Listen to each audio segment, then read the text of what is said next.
Hello and welcome. I am Debbie Bergio. Today I am joined by Ellen Perticone, the owner of Senior Placement Navigators. Today, Ellen is wearing her Alzheimer's Association volunteer hat. Ellen, thank you so much for joining us. Thank you, Debbie. I'm here today to talk about the Alzheimer's Association. I volunteer for them in a couple of different roles, actually, and I have for several years. And there's a lot of good stuff out there. Oh, They do a lot of good, and there's a lot of free resources. absolutely. How did you get involved with the Alzheimer's Association?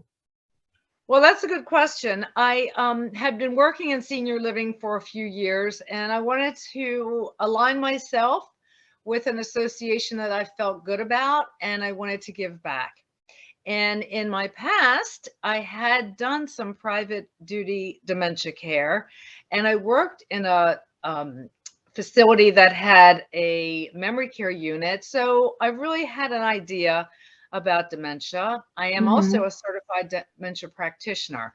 So I thought, why don't I put some of this to good use? And I called the Alzheimer's Association, talked to them about volunteer opportunities, met with them, and now I do a couple different things. So yeah, I know you have a few different volunteer capacities with the Alzheimer's Association. What are they? What do you do? well, my main favorite one, which I do mostly, is called an outreach educator. And that means that I will go out to different variety of venues, depending on what the Alzheimer's Association needs are, or if I find needs in the community and a venue, I can coordinate that with the Alzheimer's Association. And there are different programs that the association has created. So what I do is I take those programs out and facilitate those to the group of people, whoever it may be. It may be a senior center. It could really be anybody. I've done them at the library before. I've done them at senior communities before. And I give the presentation, but I also have some experience and I know the resources of the Alzheimer's Association too. So it really helps the families, the friends, the people that are associated with people who are usually more than a little concerned about this disease. Oh, absolutely. And with good reason. So I know you have a couple other capacities as well. You said that was your favorite Sure. one, but what are the Yes, others, which I know you that's like the one too? I do mostly. I'm going to actually be at the one this month, later this month. Every year, the Alzheimer's Association has a gala. It's the Memory Ball. It's a big fundraiser. Several years in a row, they've been doing Dancing with the Stars. So it's a very fun, interactive evening. A friend of mine is dancing this year. Oh, And great. so he paired up with a professional dancer. They choreograph what they're doing. And there's a lot involved in getting his group of people and his social media on board and voting for him. And he'll be performing, as will other dancers.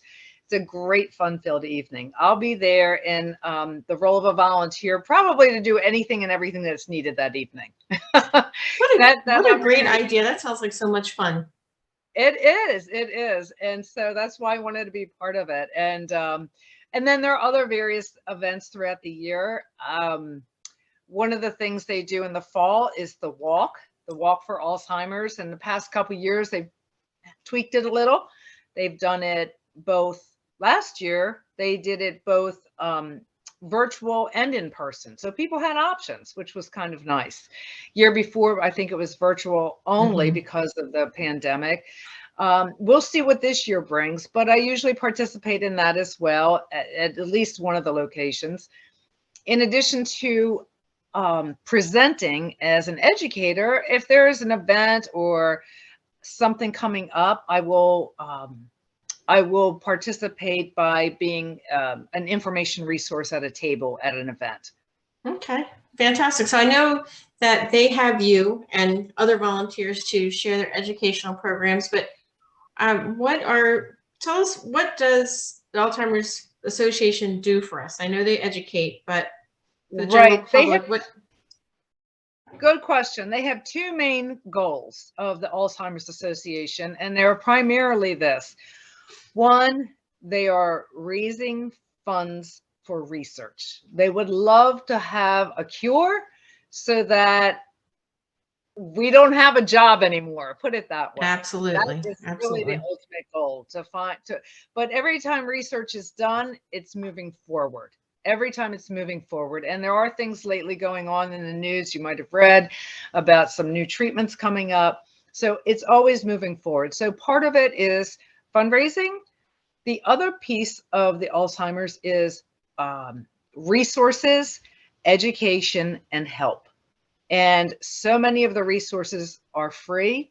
They're available to the public. I refer to them often in my own practice of servicing seniors and their families. And they have several different resources that are available, which I can tell you about right now. Yeah, please tell us about a few. Okay, well, this is when I'll tell you how this works. When I talk to families and they are trying to get their head around dementia and Alzheimer's and trying to learn how to cope and how to communicate with their loved one, and the logistics of everything. So one of the things that I love is they have a 24/7 helpline. It's not a hotline, it's a helpline. That means you call anytime you have any question at all. The best part about this is that it is manned by people who hold a master's degree or higher. So, and I've used that helpline. I was working with a family. I had an ethical dilemma. I really wasn't sure what to do. I called the helpline. They called me back. We talked about it. And, their perspective was extremely helpful to me. And it helped me deal with that. So I encourage anybody to tap into that. The other thing is the Maryland chapter. So we're in the Baltimore metropolitan area. So we're in the Central Maryland chapter. There is an office in Towson. There's a social worker there that can talk to families and help them. There is a newsletter, Alzheimer's Association newsletter that anyone can subscribe to their email, just to stay updated, stay informed, understand what's going on.